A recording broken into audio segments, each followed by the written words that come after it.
ফের রামপুরহাটে হকার উচ্ছেদে উত্তেজনা ছড়ালো। সকাল থেকেই রামপুরহাটের ডাকবাংলো মোড়ে পরিবার নিয়ে বিক্ষোভ দেখাতে থাকেন ব্যবসায়ীরা। হকার উচ্ছেদের সময়সীমা বাড়িয়েছেন মুখ্যমন্ত্রী, তবে মুখ্যমন্ত্রীর নির্দেশের পরেও বুলডোজার চালানো অব্যাহত রামপুরহাটে। আর এই অভিযোগকে সামনে রেখেই ব্যবসায়ীরা পরিবার সমেত পথে নেমে বিক্ষোভ দেখাতে থাকেন। রামপুরহাটে হকার উচ্ছেদকে কেন্দ্র করে উত্তেজনা ছড়িয়েছে। ডাকবাংলো মোড়ে পরিবার নিয়ে বিক্ষোভ ব্যবসায়ীদের।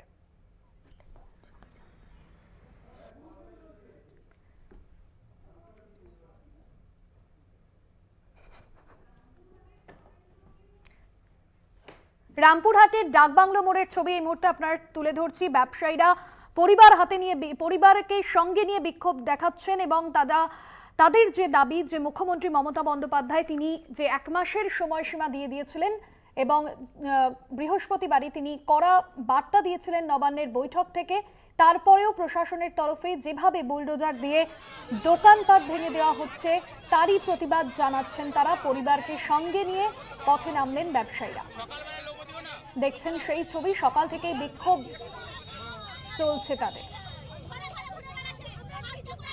মনা বীরবংশী প্রতিনিধি রয়েছেন ফোন লাইনে। মনা, এই মুহূর্তে সেখানে কি পরিস্থিতি? যেভাবে বুলডোজার দিয়ে এখনো পর্যন্ত দোকানপাট ভাঙার কাজ চলছে সকাল থেকে, কি দাবি তাদের, কি পরিস্থিতি এখন? দেখো ভাস্বতী, তুমি জানো রাজ্যের প্রশাসনিক প্রধান মুখ্যমন্ত্রী মমতা বন্দ্যোপাধ্যায় তিনি কিন্তু নির্দেশ দিয়েছেন, যে সময় দিয়েছেন ফুটপাত বা হকার যারা রয়েছেন, যারা রাস্তার ধারে তাঁবু খাটিয়ে কেউ টিনের চালা করে রুটি রুজি তারা করেন, তারা দিন আনা দিন খাওয়া সংসার, সেই সমস্ত মানুষদের। কিন্তু মুখ্যমন্ত্রীর নির্দেশ উপেক্ষা করেই কার্যত বলা যেতে পারে যে বীরভূমে বুলডোজার রাজ চলছে জেলার 3টি মহকুমাতেই।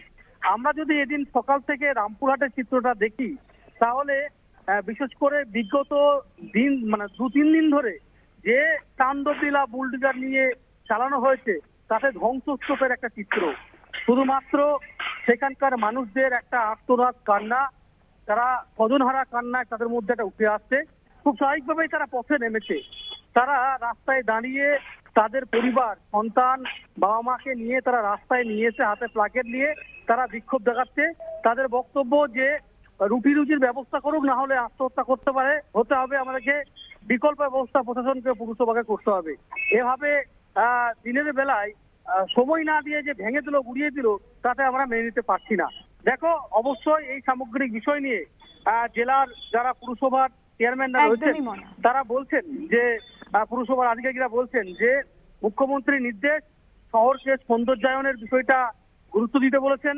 ফুটপাত যেগুলো দখলে বসে আছে সরকারি জায়গা দীর্ঘদিন ধরে, সেইগুলো আমরা উচ্ছেদ করছি এবং শহরবাসীকে নাগরিক যে সুপরিষেবা দিতে বদ্ধকার, তাই তাদের এই অভিযান চলছে।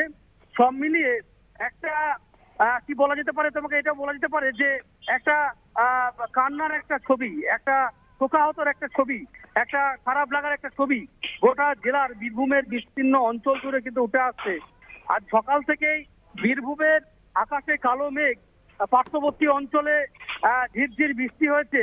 অনেকেই শুভবুদ্ধি সম্পন্ন মানুষজন বলছেন একদমই মনে, অর্থাৎ বোঝাই যাচ্ছে। এবং সেই জায়গা থেকে মুখ্যমন্ত্রীর নির্দেশের পরেও যেভাবে বুলডোজার চালানো হচ্ছে, সেই জায়গায় বিক্ষোভ স্থানীয় ব্যবসায়ীদের। ধন্যবাদ তোমায়। রামপুরহাটে হকার উচ্ছেদে উত্তেজনা, পরিবারকে সঙ্গে নিয়ে পথে বিক্ষোভ দেখাচ্ছেন ব্যবসায়ীরা। ডাকবাংলো মোড়ে সেই বিক্ষোভের ছবি ধরা পড়ল।